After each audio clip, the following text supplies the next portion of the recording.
All the very best thank అండి. You అండి. మహా హాయ్. సో ఇప్పటిదాకా అంతా అంటే ఆన్లైన్లో రావు బహదూర్ అంటే ఏంటి, లేదంటే జాన్రా ఏంటి, ఏం ఎక్స్పెక్ట్ చేయాలి అన్నీ చెప్పారు, ఓకే.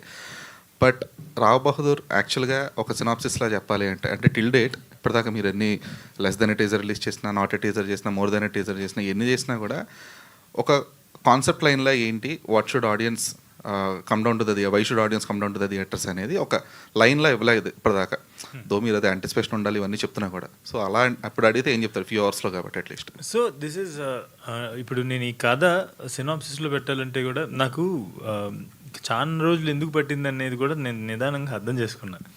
సో జనరల్లీ ఒక ప్లాట్, సింగిల్ ప్లాట్ ఉంటుంది. సో నేను నేర్చుకున్న అంటే కంచిపాలెం తర్వాత రైటింగ్ స్కూల్కి వెళ్ళాను. సో కొంచెం అది వంట పట్టింది, అంటే మంచి యూనో మెథడ్స్ అవి నేర్చుకున్నాను నేను.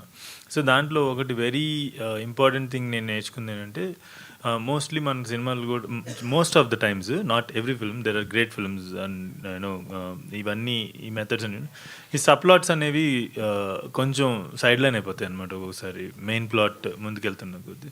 సో ఈ సబ్ప్లాట్ యాడ్ అయినప్పుడు అది సత్య మాటల్లో రిచ్ స్టోరీ టెల్లింగ్ అవుతుంది. So this is actually something like that.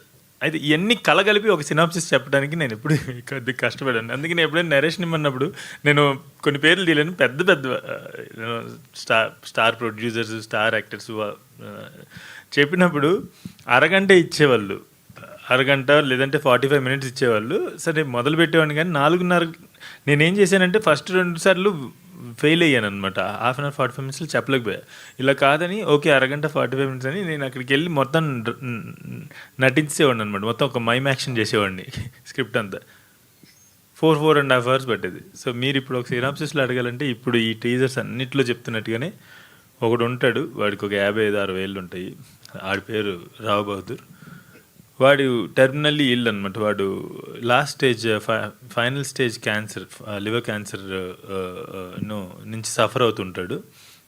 సంవత్సరం క్రితమే 4 నెలల్లో చచ్చిపోతాడు అని చెప్పేసి డాక్టర్లు డిక్లేర్ చేశారు. కానీ ఆడు చావట్లేదు.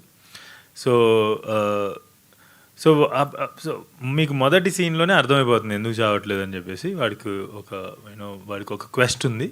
ఆ క్వెస్ట్ కోసం ఆబ్వియస్లీ ఎనీ స్క్రీన్ ప్లే ప్రోటగనిస్ట్కి ఒక క్వెస్ట్ ఉంటుంది కదా, అలాగే వీడికి ఒక క్వెస్ట్ ఉంది. ఆ క్వెస్ట్ కోసం అని చెప్పేసి వాడు చావకుండా నేను చావను బై అనేది దీంతో కూర్చున్నాను అనమాట.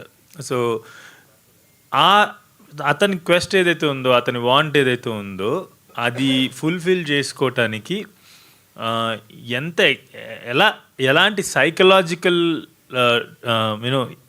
అది ఫుల్ఫిల్ చేసుకోవటానికి సైకలాజికల్ డ్రామా అనేది రాయడం అయిందండి. ఎందుకంటే ఒక గదిలోంచి కదలలేడు, ఆడి టర్మినల్లీ ఇల్లు, వాడికి ఉన్న వాంట్ని ఎలా ఫుల్ఫిల్ చేసుకుంటాడు. వాడికి రోడ్డు మీదకి వెళ్ళడానికే ఓపిక ఉండదు, ప్యాలెస్ దిగడానికి ఓపిక ఉండదు కదా.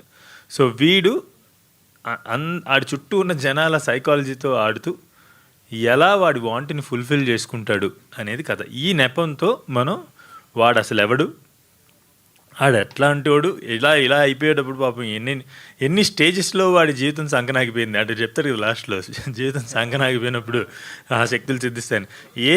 ఆ స్టేజెస్ ఆఫ్ జీవితం సంకనాగిపోవడం అనేది ఈ కథ మొత్తం చెప్పే కదా.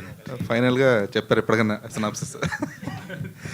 మీరు అడిగారు కాబట్టి చెప్పగలిగాను. అది కూడా నేరేషన్ లాగే చెప్పారు సార్. ఏం చేయండి సార్ నాకు ఒక సమస్య ఉంది sir. I create world sir. ఇప్పుడు దాకా ఎప్పుడైనా సింగిల్ ప్లాట్ రాసినప్పుడు ఖచ్చితంగా మీరు చెప్పగానే ఇదండి అని చెప్పేస్తాను. కానీ వెన్ వి క్రియేట్ వరల్డ్స్ కదా, it is very difficult to put it in simpler lines అనమాట. ఆల్సో ఇంకోటి ఇందాక నరేషన్, అవును మీరే అనుకుంటు కదా, నాకు ఎవరో నా ఫ్రెండ్ ట్వీట్ పంపించారు, ఓ డైరెక్టర్ మొదలు పెడితే ఆపడు మాట్లాడటం అనేది రాశారు ఎవరో కానీ. మహా ఇప్పుడు అందుకే రీసెంట్గా ఏం చేస్తున్నా, ఎవరైనా నరేషన్కి పిలిచి టైం ఇస్తే ఈయన ఫ్లోలో ఉంటాడు.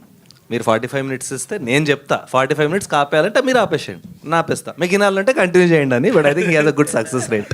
దట్స్ మై ఇప్పుడు నా లైన్ అదనమాట. 45 minutes తర్వాత మీకు ఆపాలనిపిస్తే ఆపేస్తాను, వెళ్ళిపోతానని చెప్పేసి. నేను చెప్తా, మీరు ఎంత వినాలో వినండి అంటారు, అందరు లాస్ట్ వరకు ఉంటారు. So that's a good. మరి వన్ లాస్ట్ థింగ్ ఏంటంటే సార్, నేను సినిమా గురించి మాట్లాడమన్నప్పుడు ఎంత మాట్లాడతా, మీరు బయటకు వచ్చి ఏమైనా మాట్లాడమన్నా అనుకోండి బెబ్బే. సో ఈ సినిమా అనేది జిఎంబి ఎంటర్టైన్మెంట్స్ కానీ లేదా మహేష్ బాబు గారు కానీ సినిమా లేదా సినిమా తాలూకు సక్సెస్ అనేది ఎంత పర్సనల్ ఆయనకి? అంటే సార్ మాకు పర్సనలీ నేను అనురాగ్ 2012లో ఎంబీఏ చదివి హైదరాబాద్కి వచ్చాం సార్. వచ్చి ఫిల్మ్స్ అంటే చాలా ప్యాషన్. మేమిద్దరం చిన్నప్పటి నుంచి ఫ్రెండ్స్, 11th నుంచి పక్కన ఉండేవాళ్ళం. ఎన్నో సినిమాలు చూసాం. కలిసి సినిమాలకి వెళ్ళేవాళ్ళం. నేను కొన్నిసార్లు సినిమాకి రాకపోతే అనురాగ్ ఒక్కడే వెళ్ళిపోయేవాడు. So that's his passion for cinema. అప్పటి నుంచే ఇండస్ట్రీకి వచ్చాం. 2012లో ఏజెన్సీ స్టార్ట్ చేసాం, మార్కెటింగ్ ఏజెన్సీ అని స్టార్ట్ చేసాం. సినిమాలతో వర్క్ చేయడం స్టార్ట్ చేసాం. 2013-14లోనే మహేష్ బాబు గారు నేను ఒక్కడినేతో was one of the first films that we did, Sukumar గారితో మహేష్ గారితో. అప్పటి నుంచి పరిచయం సార్. అప్పటి నుంచి అప్పుడు 22-23 కిడ్స్ బబ్లింగ్ విత్ ఐడియాస్, అలా చేద్దాం ఇలా చేద్దాం సార్, అది చేద్దాం, మీరు ఎందుకు అసలు ఒక బైక్ వేసుకుని రోడ్డు మీదకి వెళ్ళిపోద్దు, ఒక ఎనర్జీలో.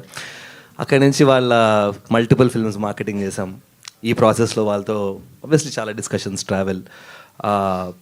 Very nice people, they've been very supportive మాకు ఎప్పుడు ఏది కావాలన్నా. ఇన్ఫ్యాక్ట్ ఒక రకంగా చెప్పాలంటే when we go to them and say, అంటే there is business, there is partnership in business obviously, కానీ మా దృష్టిలో ఎప్పుడు వాళ్ళు మా బిజినెస్ పార్ట్నర్స్ కన్నా నాకు ఒక మెంటర్స్, వాళ్ళతో మేము అసోసియేట్ చేస్తున్నాం వాళ్ళ బ్లెస్సింగ్స్తో అన్నట్టే మేము చూస్తాం సార్. సో వాళ్ళు ఎప్పుడూ మమ్మల్ని మా మంచి కోరుకునే మనుషులు. మీరు ఏం మంచిగా చేసినా వీఆర్ దేర్ విత్ యూ అనే ఒక మనుషులు. ఇన్ఫ్యాక్ట్ మీరు చూస్తే మేము వాళ్ళతో చెయ్యని సినిమాలకు కూడా they supporters. So it's just very personal వాళ్ళు మాకు, and they are that people. అంటే నిలబడితే నిలబడతారు.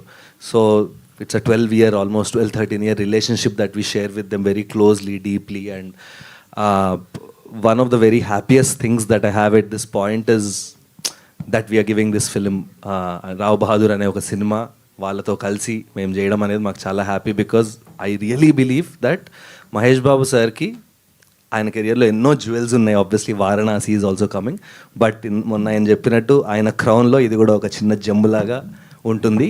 అండ్ ఇంకోటి ఏంటంటే ఇయర్ ఆయనకి ఏం రిలీజ్ లేదు కాబట్టి హీరోగా, ఐ థింక్ ఇది ఆయన రిలీజ్. సో ఐ థింక్ చాలా చాలా డైరెక్టర్ ఆఫ్ ఇట్. చాలా చాలా హ్యాపీ ఎక్స్పీరియన్స్ అండి. అంటే చాలా పర్సనల్ అండ్ చాలా proud, humbling. It's a mixed feeling.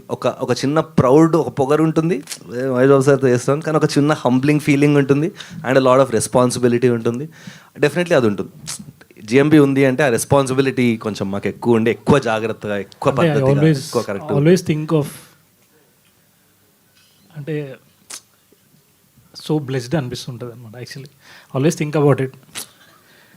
ఎందుకు మహేష్ సార్ ఇంత సపోర్ట్ చేస్తున్నారు అది. సారీ, నాకు కొంచెం ఫీవర్ ఉంది, సో దానివల్ల వాయిస్ కొంచెం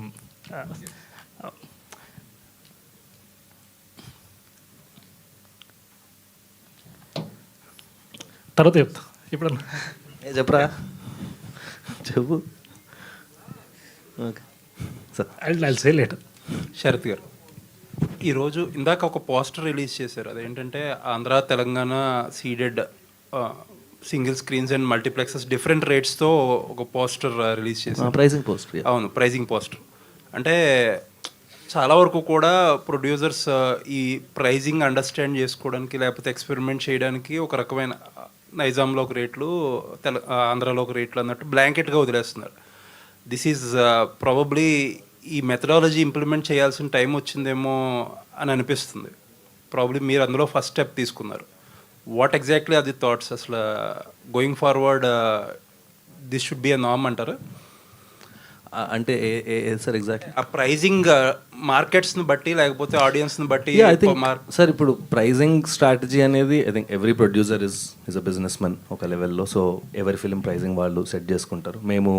నేను అనురాగ్ పీపుల్ హూ ఒక బిజినెస్ ఎంబీఏ అది చదివినప్పటి నుంచి 4Ps అని ఉంటాయి, but pricing is a very important. 4Ps of marketing అని ఉంటాయి: product, price, place, market, pricing. Pricing is one of the important ones. So మాకెప్పుడు మన ప్రోడక్ట్ ఏంటి, దాని ఆడియన్స్ ఎవరు, వాళ్ళ ఎఫోర్డబిలిటీ ఏంటి, వాళ్ళ కంఫర్ట్ ఏంటి, వాళ్ళు ఒక సినిమాకి ఎక్సైట్మెంట్తో రావాలి అనే ఒక ఫీలింగ్తో మేము ఉంటాం. రావ్ బహదూర్కి మేము 150 రూపీస్ ఇన్ సింగిల్ స్క్రీన్ నైజాంలో and 200 multiplexes, which is pretty much base rate. ఆంధ్రాలో కూడా బేస్ రేట్సే పెట్టాం. రీజన్ యూఎస్లో కూడా passes are enabled. It's each state will have its rate. ఆ స్టేట్సే. నా నమ్మకం ఏంటంటే ఈ సినిమా ఒక్కొక్కరు 2-3 సార్లు చూస్తారు సార్. సో దానికి కన్వీనియంట్గా ఉండాలని చెప్పి నేను ఆ ప్రైస్ పెట్టాను. All the best.